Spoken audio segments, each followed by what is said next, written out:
Vamos lá. Bom, esse é o roteiro de atividades para a nossa aula de hoje, tá? Em que o nosso assunto era a modulação agora 4PSK. Então é importante que a gente lembre, né, dos conceitos e lembre que a gente viu, né, na última aula a modulação BPSK ou 2PSK, né? Por que ela tem esse 2, esse B aqui? O que vai mudar para a gente agora, né?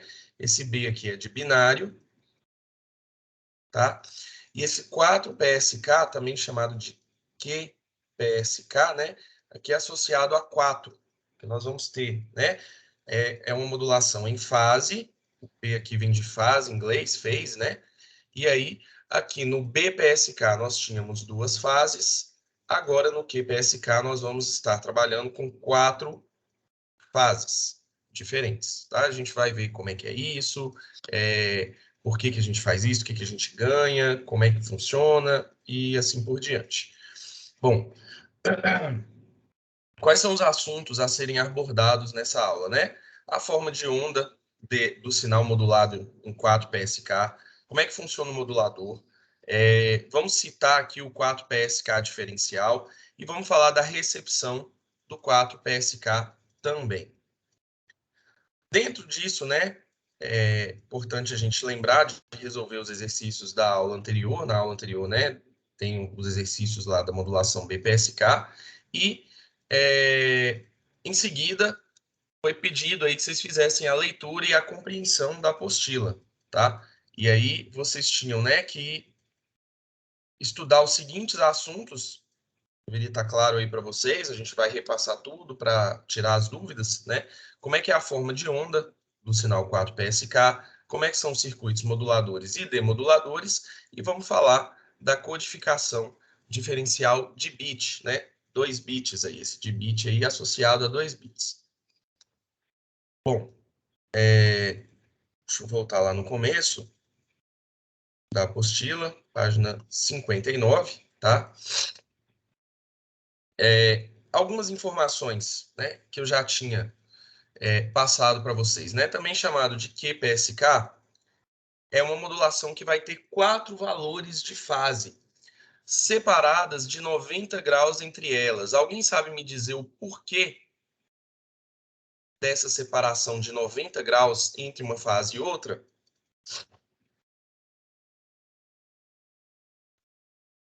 Porque são quatro possibilidades agora, né? São 4 possibilidades, mas assim, mais do que isso, né? São 4 possibilidades, mas eu poderia colocar aqui no círculo, por exemplo, né? Sei lá, uma defasagem pequena entre duas fases, uma fase que esteja, por exemplo, aqui e aqui, mais próximas, né? E uma fase que esteja aqui e aqui mais próximas. E aí, nesse caso, né, a defasagem, se a gente for ver aqui entre essas duas fases aqui, né, ela vai ser uma defasagem menor do que 90 graus. E, na verdade, o que a gente faz não é isso. O que a gente faz é colocar eles nas seguintes fases.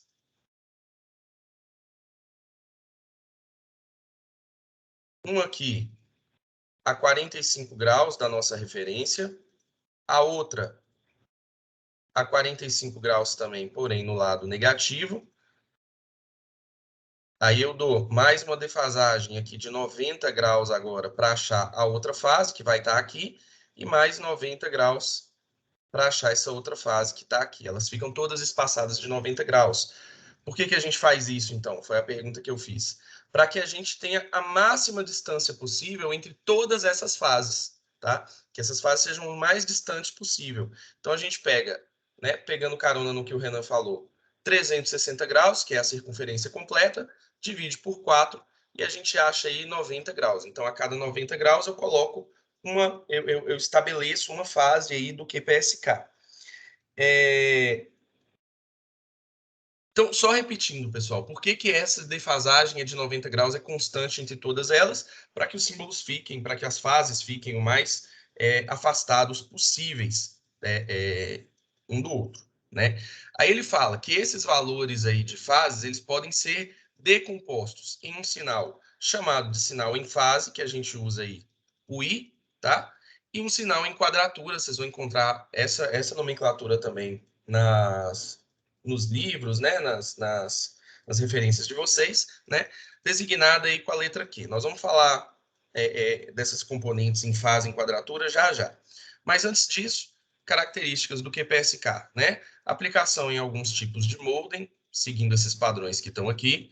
Transmissão em rádio digital, circuitos de alta complexidade, uma BER, né? Estão lembrados o que é BER? Do inglês, Bit Error Rate. A gente vai ver como é que isso aqui é estimado hoje, né? Então, taxa de erro de bit, tá? E 2 bits por símbolo, ou seja, por símbolo por fase, né? Como é uma modulação em fase, cada símbolo que a gente chama aí corresponde a uma fase, tá? Então, pessoal, isso aqui a gente pega carona naquela informação que eu já tinha trazido para vocês de agrupamento de bits em símbolos, tá? Então, aqui, ó, eu demarquei cada uma dessas fases com um pontinho aqui, uma bolinha, né? Um ponto aqui do meu desenho, tá? E aí cada uma dessas fases vai corresponder a uma sequência de 2 bits. Por exemplo, dessa forma, tá? Então, se eu tenho 2 bits, agrupando 2 bits, né? Eu tenho quantas possibilidades? 2 elevado a 2, que é o número de bits, eu vou ter 4 possibilidades. São as 4 possíveis fases aqui. Tudo bem até aqui, essa primeira parte? Tudo bem. Beleza. Falando do processo de modulação do 4PSK. Vocês viram ali, pessoal, que eu desenhei nas fases lá. Quando eu estabeleci as fases, eu não fiz isso aqui, ó, de estabelecer, né?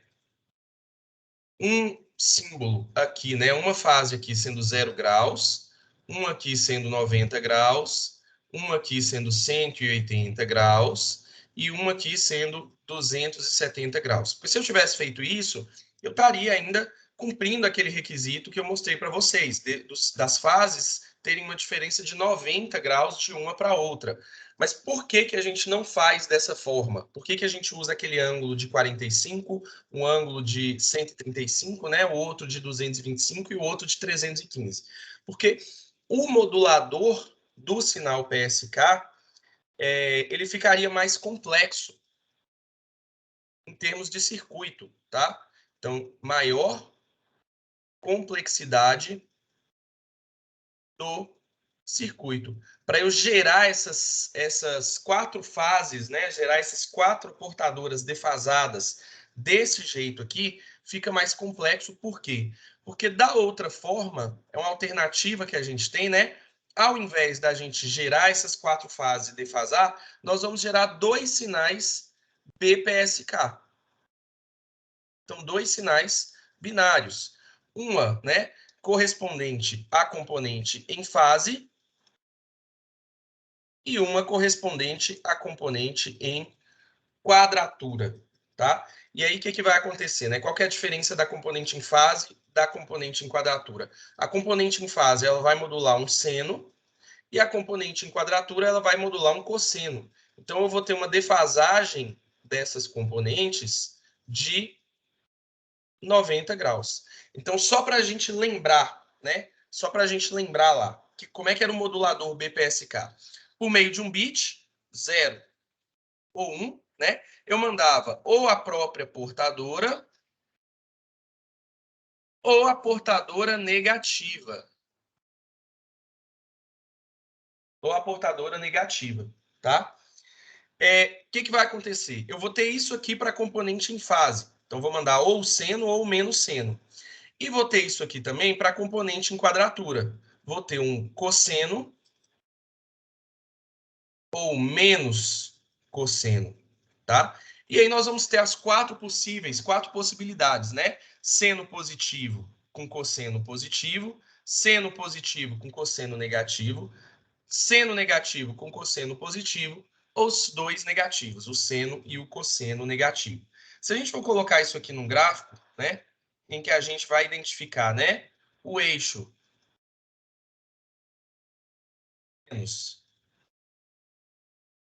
e dos cossenos, aqui, ó, vamos lá. Quando o seno é positivo e o cosseno for positivo, nós vamos ter aqui essa fase, certo?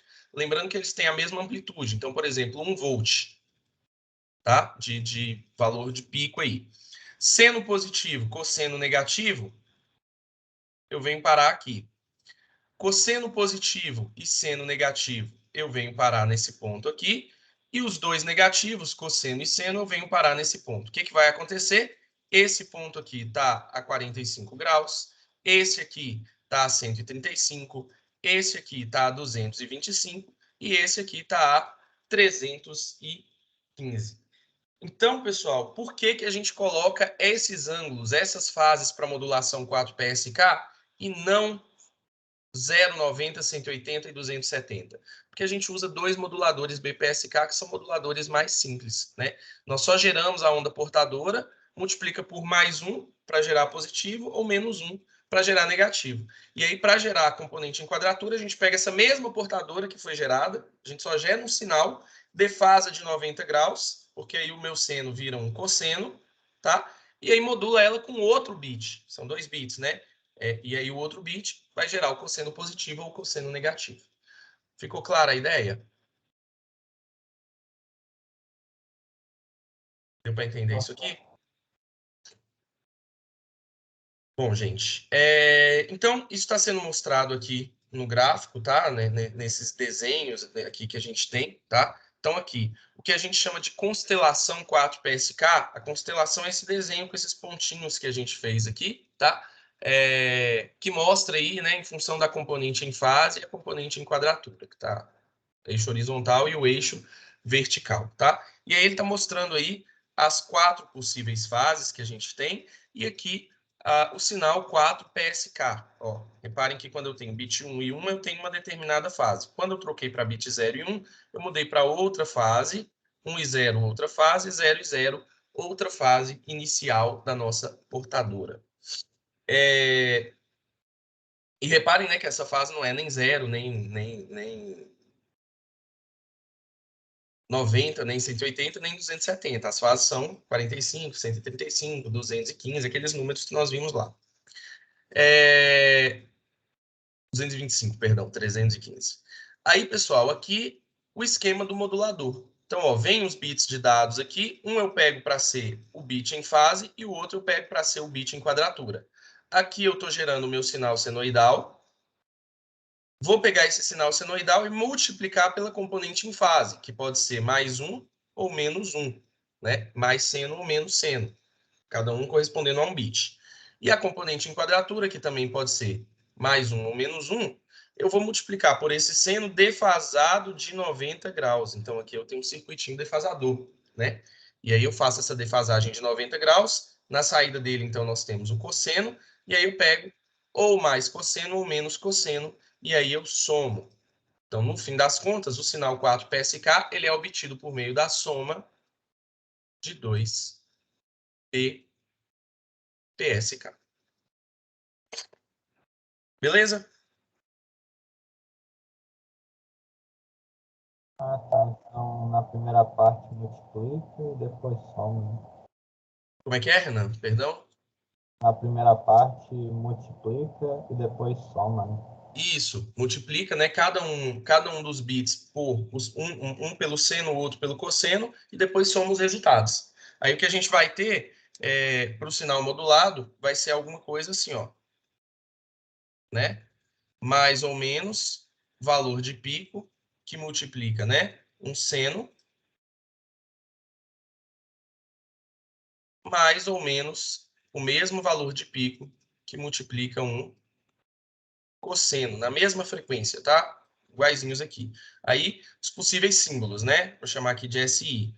Aí o S1, né? Seria com os dois positivos, o S2 com um positivo e outro negativo, o S3, o primeiro negativo e o segundo positivo, e o S4, os dois negativos, por exemplo. Mas o que eu tenho aqui é uma operação de soma, né? Soma com valor positivo ou negativo. Ok? Ok. Bom, ele fala isso aqui pra gente, tá? Aí ele fala da questão do PSK diferencial, porque aqui vai ser o seguinte, pessoal, da mesma forma, né, que nós vamos receber, nós vamos transmitir um sinal com dois moduladores BPSK, que vão fazer o modulador 4PSK, né, nós também podemos receber esse sinal com dois demoduladores 4PSK, tá? E aí, o que acontece? Pode ocorrer aquele problema lá que a gente viu na aula passada dos bits chegarem invertidos, de eu ter esse problema aqui de inversão. Então, por isso aqui a gente também pode usar o 4PSK diferencial. Então, só para a gente lembrar lá, né? O BPSK que a gente viu, diferencial. Eu não transmito os bits, eu transmito a defasagem que vai mostrar para a gente a variação dos bits, tá? Então, o que acontece? Lá, quando eu tinha bit 0, a variação de fase era de 0 graus. Quando eu tinha bit 1, a variação de fase era de 180 graus. Então, eu tinha minha portadora lá, né? Por exemplo, 0, 0, 0, 1, 0, 1, 0, né? 0. Comecei aqui com a portadora. 0, não mudo a fase. 0, não mudo a fase. 1. Aliás, vou até... não, pode seguir para baixo. defasei. Então, ao invés de começar para baixo, de começar para cima aqui, ele volta para baixo para o semiciclo negativo de novo. 0, mantenho a fase. defaso. 0, mantenho a fase. Tá? Então, aqui, ó, nosso 0, o 0, o 0, o 1, o 0 aqui. Não, o outro 0 está aqui dentro. Ficou desalinhado aqui.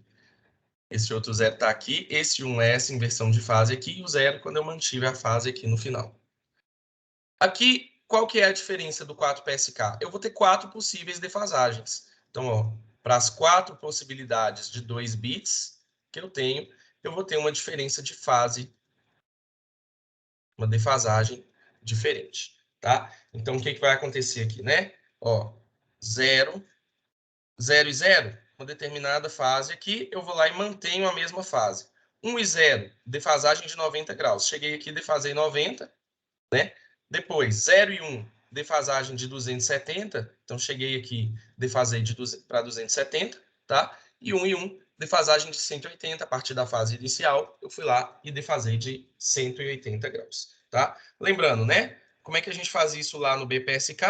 Com a porta ou exclusiva. O que a gente vai fazer aqui? Também vamos aplicar a porta ou exclusiva, só que separado, na componente em fase e na componente em quadratura. O resultado vai ser o mesmo, tá, pessoal? Então, assim, podem encarar essa 4PSK bem como duas BPSK mesmo, tá?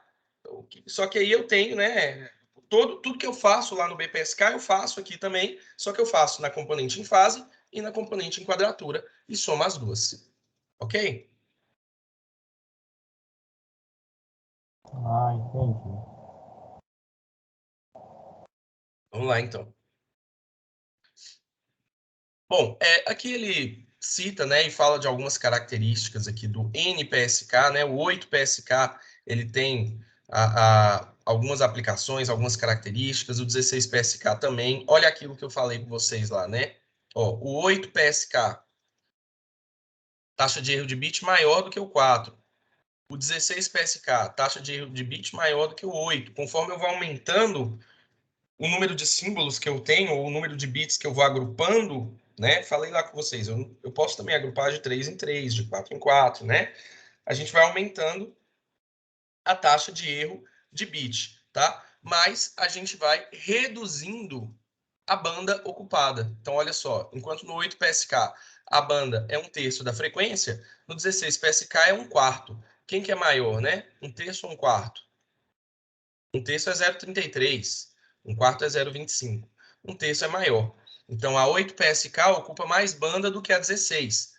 A 4 ocupa mais banda do que a 8. Então, conforme a gente vai aumentando, né, da BPSK para 4, para 8, para 16 e assim por diante, né, aqui a gente não tem aplicação acima, aplicação prática, acima aqui de 16, mas eu poderia fazer uma 32, uma 64 PSK e assim por diante. Mas conforme eu vou aumentando aqui, eu aumento a minha taxa de erro de bit, minha BER, porém, eu reduzo a minha largura de banda ocupada. Tem essa tendência, né?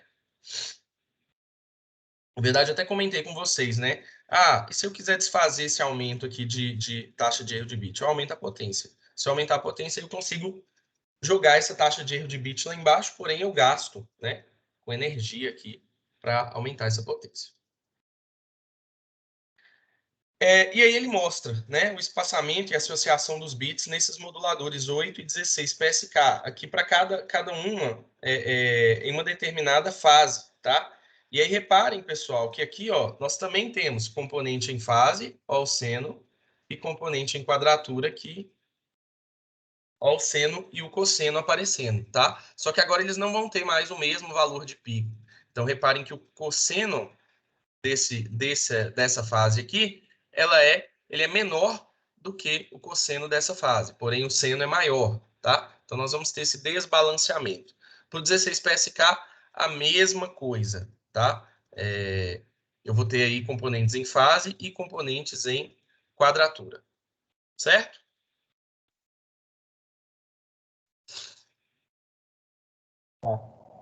Beleza? Uma outra coisa que eu até esqueci de falar com vocês antes é o seguinte: outro problema, né, que a gente teria lá na nossa 4 PSK, se eu quisesse colocar os símbolos aqui em cima, ó.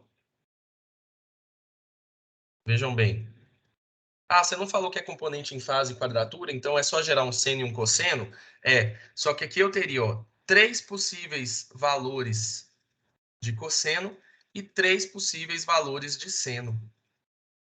E no nosso caso lá, nós temos só 2 possíveis valores, ó. Esses dois aqui tem esse valor para o cosseno, esses dois têm esse valor para o seno, esse valor para o seno e esse para o cosseno. Então, eu tenho 1, 2, 3, 4 valores sendo usados só. Aqui eu tenho 1, 2, 3, 4, 5 e 6, porque aqui eu tenho que usar o zero para o cosseno quando eu quiser esses dois caras e o zero para o seno quando eu quiser esses dois caras. Então, na verdade, esse problema aí é até mais crítico para a gente não fazer dessa forma e sim dessa. Beleza, gente? Ok. Demodulação. Mesma coisa também da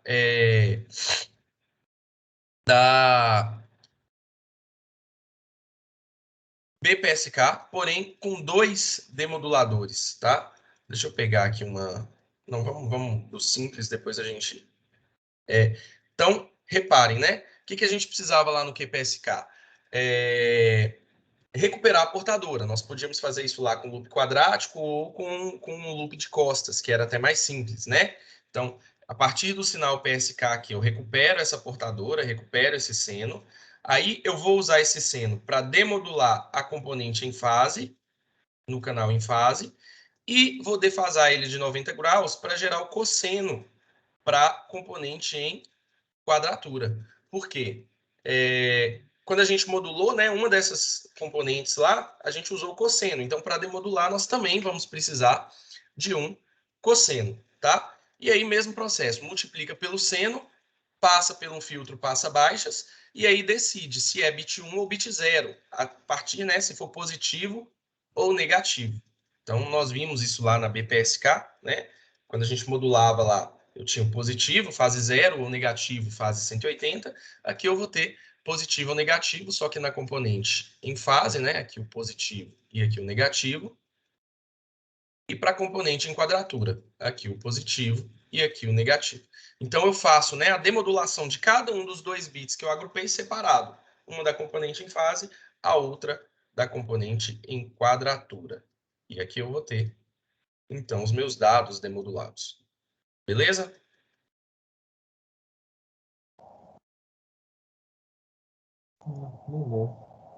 Bom, ele revisita aqui na apostila, né? Esse processo de regeneração de portadora, mas aqui é bem parecido com o que a gente viu também semana passada. Aqui ele usa, né, uma forma quadrática aqui, tá? Só que aqui ele eleva 2 vezes ao quadrado para eu poder separar aqui e fazer duas demodulações separadas, né? Então, ele eleva 2 vezes ao quadrado, tem o nosso PLL aqui, um divisor, um defasador aqui, tá? E aí ele divide essa frequência, faz essa defasagem de 90 graus, o processo lá o mesmo do BPSK. E aí, ele vai lá e coloca, né, isso aqui dentro do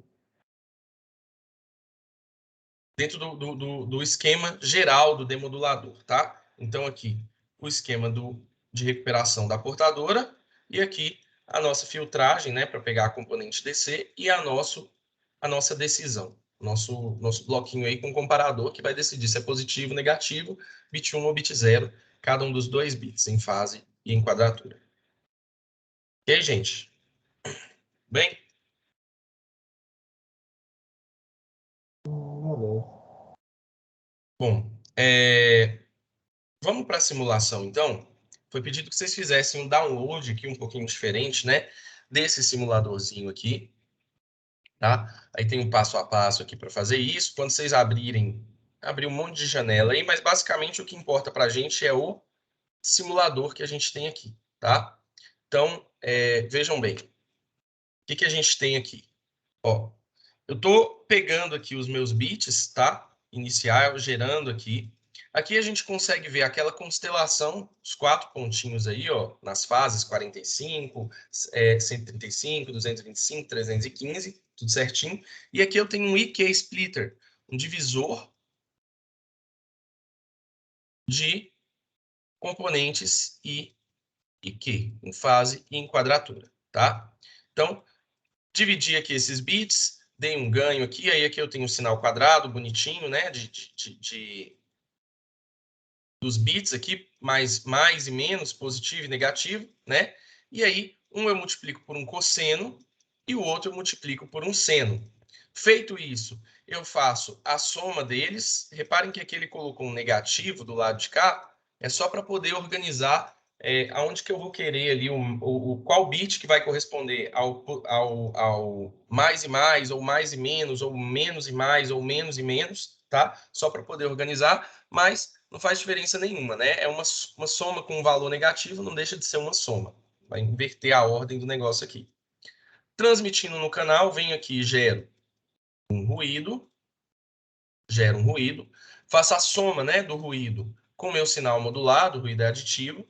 No receptor, multiplico novamente pelas portadoras, cosseno, e aqui pela portadora seno, né? Negativa por quê? Porque aqui eu multipliquei ela por menos, então aqui eu multiplico de novo para desfazer, né? O processo de demodulação é processo inverso. Aí, a partir disso aqui, eu pego o limiar de decisão, né? Extraio aqui o sinal binário de novo, né? E aí eu junto no merger aqui, nesse é um divisor, esse aqui é um juntador, né? Criar uma palavra nova aí, um juntador, eu vou juntar esses bits de novo. Estou vendo aqui de novo a constelação. E aqui, muito importante para a gente hoje, eu estou fazendo a estimação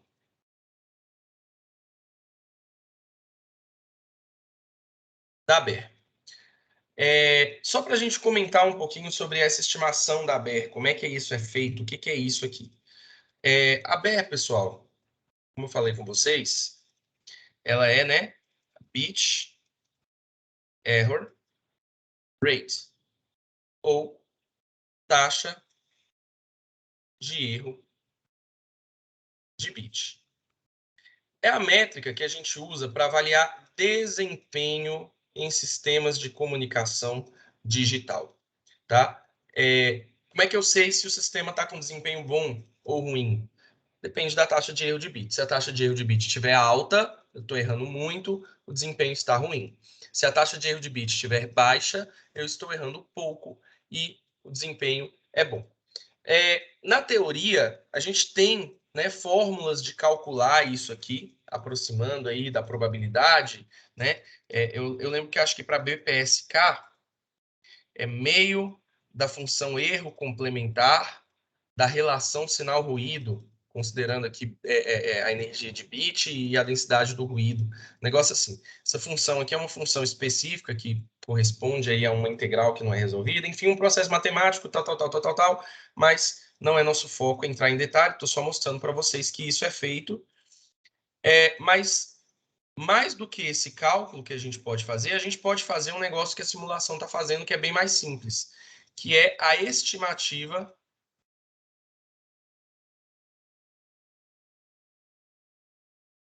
da taxa de erro de bit. Como que isso aqui é feito? Alguém tem alguma ideia? Alguém consegue chutar aqui? Como que eu poderia, né, estimar essa B?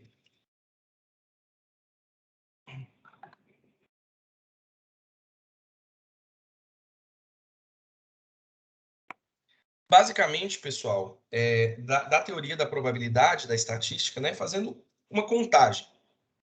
Vamos supor, só para vocês entenderem, que eu tenho uma moeda, tá? E aí, essa moeda, eu sei que é 50% de chance de cara e 50% de chance de coroa. Mas vamos supor que eu não saiba e que eu quero fazer a estimativa. O que que eu faço? Eu repito aquele experimento diversas vezes e vou contando, tá?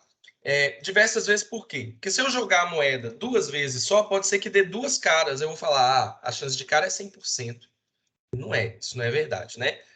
Mas, conforme eu for aumentando a quantidade de vezes que eu for jogando essa moeda, que eu for repetindo esse experimento e for contando, a teoria da probabilidade diz para a gente que essa contagem, essa estimativa que eu vou fazer, vai aproximar do valor real. Então, vamos supor, né? Se eu jogar a minha moeda 1000 vezes, eu sei que eu vou ter aqui, vamos supor, né? Eu vou ter aqui, sei lá, 503 caras e 497 coroas, tá? Ou mesmo que fuja um pouco mais, 510 caras e 490 coroas. Na hora que eu fizer a estimativa da probabilidade disso aqui, ó, 510 dividido por 1000 vai me dar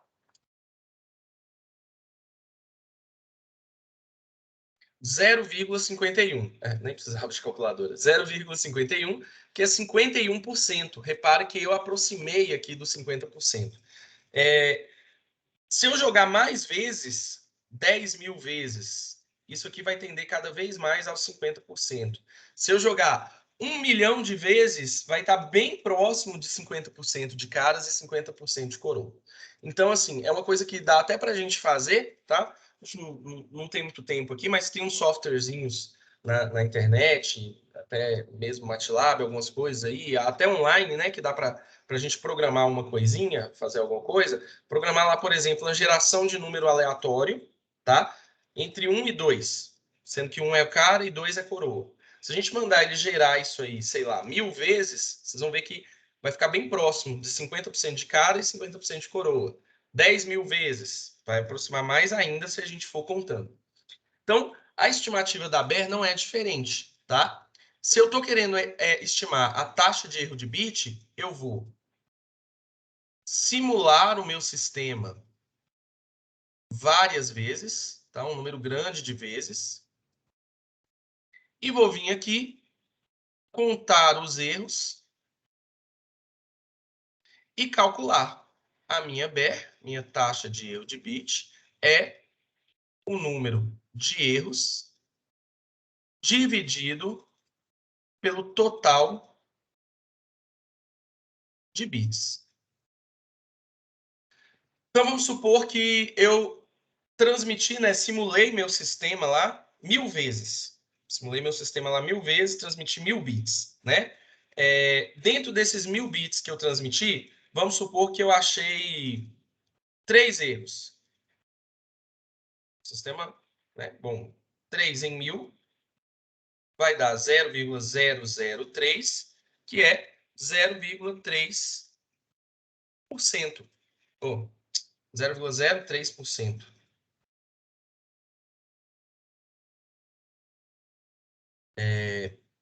Não, é 0,3% mesmo. 0,3%, tá? Então, uma BER, né, de 0,003 quer dizer que eu estou errando 3 a cada 1000 aproximadamente. Ah, nos próximos 1000 eu vou errar 3 também? Pode ser que não, pode ser que eu erre só 2, pode ser que eu erre 4, pode ser que eu erre 5, mas vai ficar um valor próximo de 3. Dificilmente nos próximos 1000 eu vou errar 100. Isso não vai acontecer, tá? Lógico que assim, depende de como está o sistema para eu saber. 1000 é suficiente? Essa simulação aqui de 1000 bits é suficiente? Não sei. Vai depender ali do processo. Mas vocês vão ver na simulação ali agora que esse valor ele vai convergindo. Então, no começo, quando eu transmitir poucos bits, eu tenho uma beta estimada ali que vai variar um pouco mais, e depois, quando eu for transmitindo, ela vai convertendo, ela não vai variando tanto. Vou mostrar isso ali para vocês. Alguma pergunta aqui, dentro disso aqui que eu expliquei? Não, não. Beleza. Bom, vamos ver algumas coisas aqui na simulação. Então, vamos ver primeiro os sinais. Onde que está aqui o sinal? Eu fechei o gráfico.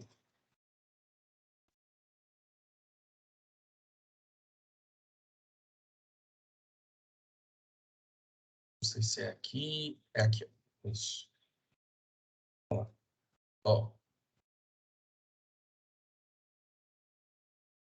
nós vamos pegar aqui os símbolos de dados aqui que a gente gerou, tá? Inicialmente, vamos ver eles aqui.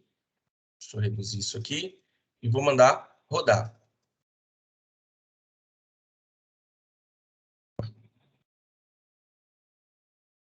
Espera aí, gente. Aqui para configurar o cosseno, aqui para ver o ruído. Tá. Ah, tá. Aqui ele mostrou o ruído para a gente. Aqui também para configurar esse cosseno. Aqui, ó. Consegui abrir o osciloscópio ali.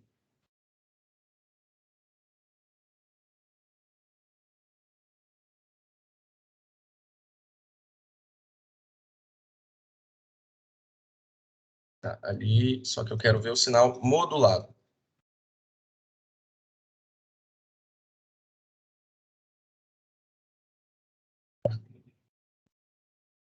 Aqui, tá. Aqui, pessoal, sinal modulado aí, ó. A gente consegue reparar aqui as diferenças de fase que estão ocorrendo, ó. Então, aqui eu estava com uma determinada fase, aqui teve uma defasagem, aqui teve uma defasagem, aqui teve uma defasagem. Então, aqui a gente consegue ver a forma de onda do sinal PSK, tá? Esse aqui é o sinal recebido, que eu abri aqui o R de T, mas como o ruído aqui inicialmente ele é nulo, esse sinal recebido é o próprio sinal transmitido. Inclusive, se a gente clicar aqui na BER para a gente ver a taxa de erro de bit, ó,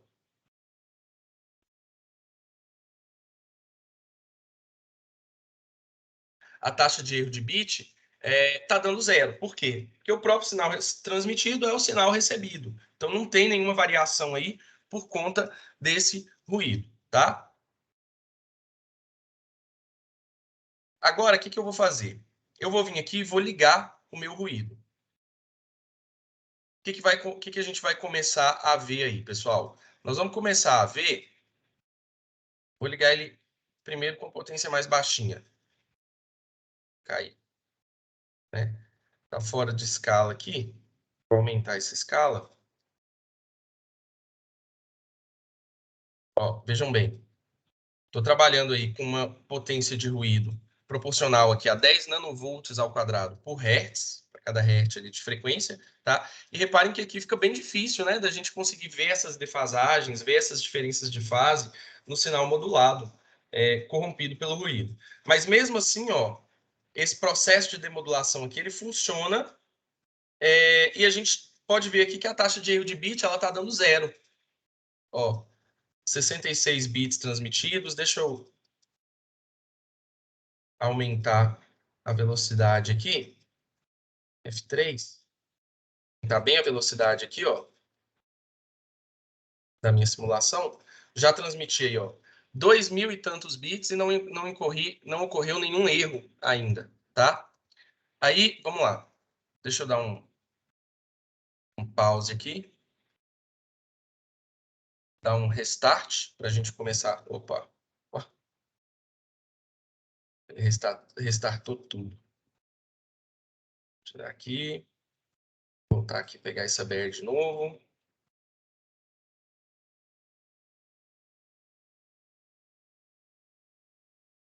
Configuração do ruído e o nosso sinal que a gente estava vendo aqui.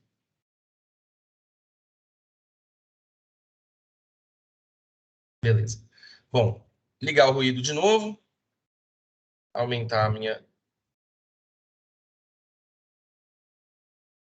escala aqui. Tá? Ó, reparem agora, pessoal, lá a gente estava trabalhando naquela hora com... cada vez que eu mudo o parâmetro aqui, ele já está variando.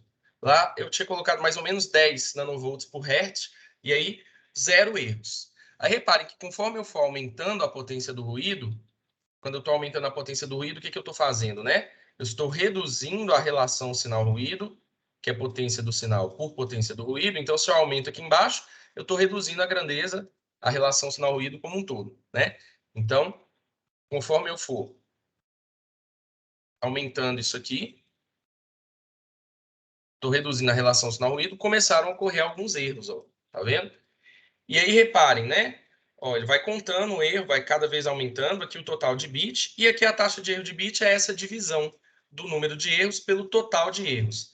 Reparem que, eu vou mudar aqui de novo, reparem que no começo ela varia bastante, ó, de 16 até 22, aí volta em 19, volta em 23, vai 19, vai para 20 e tal. Só que aí eu tô transmitindo cada vez mais bit, cada vez mais bit, cada vez mais bit. Já transmiti 2000. Aí reparem que a partir de um certo ponto ele vai ficar numa casa ali só. Ó, 3.000. Reparem que ele não está vindo aqui mais no 19, não está indo mais no 23. Está ficando em torno de 20, 21 da taxa de erro de bit nossa aqui. Isso aqui é em milli, tá? 20 a 21 milli, mais ou menos. Então aqui a gente poderia estimar que eu estou tendo, né, em torno aí de 20 milli, né, 0,02 de taxa de erro, seria o 20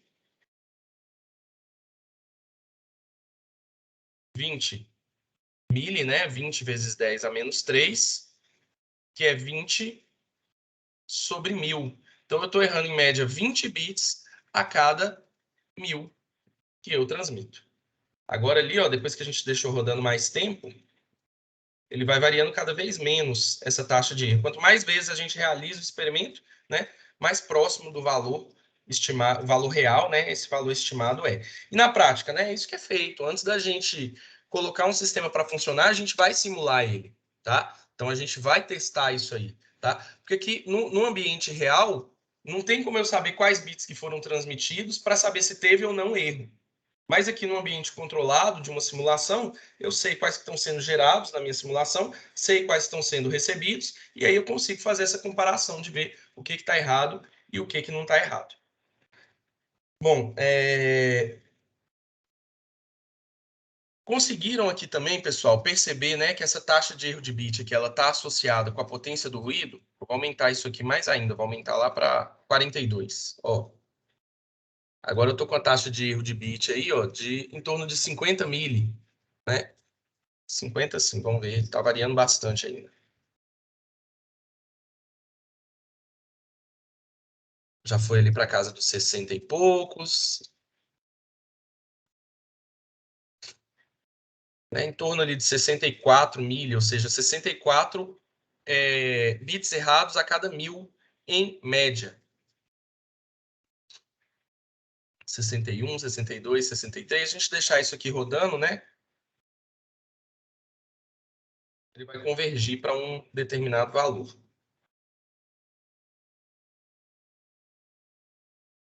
Então, voltou para 60.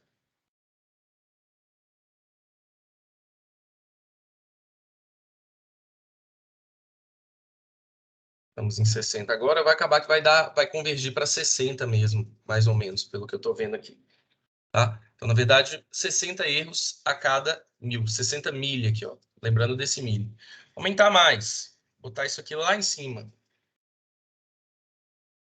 De erro. Olha só. Agora está dando em torno de 0,5 aqui errado. 50% dos bits estão errados. Um erro de 50%, gente, é a mesma coisa de eu não ter qualquer critério. Por quê? Porque eu só tenho duas possibilidades para o bit, ou 1 ou 0. Se eu chutar, eu já tenho 50% de chance de acertar e 50% de chance de errar. Então, se eu estou errando 50%, esse meu sistema de comunicação ele não serve para Nada, para absolutamente nada. É a mesma coisa de eu chutar. É 0, é 1, é 0, é 1. Ele não está tomando nenhuma decisão. Por quê? Porque aqui a potência do ruído já ficou bem mais alta. E aí eu estou tendo muitos mais erros, tá? Vou reduzir aqui de novo para a gente ver uma situação aqui em que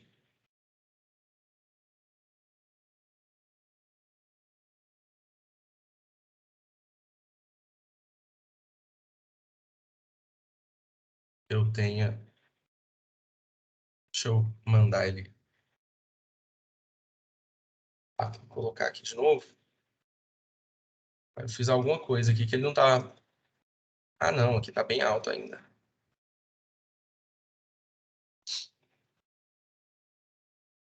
Reduzir ali a minha potência de ruído mais, ó, aí ele voltou lá para casa dos 20 e poucos mili. Deixa eu fazer a escala aqui do osciloscópio também, para a gente poder ver o sinal, tá? Ele voltou lá para casa dos 38 mili, mais ou menos, de... Bom, beleza, gente. Alguma dúvida aqui? Alguma pergunta? Não, eu entendo. Deu para entender? Tá tranquilo? Bom, pessoal, então, se vocês não têm mais nenhuma dúvida, nenhum questionamento, vou parar a gravação da nossa aula aqui.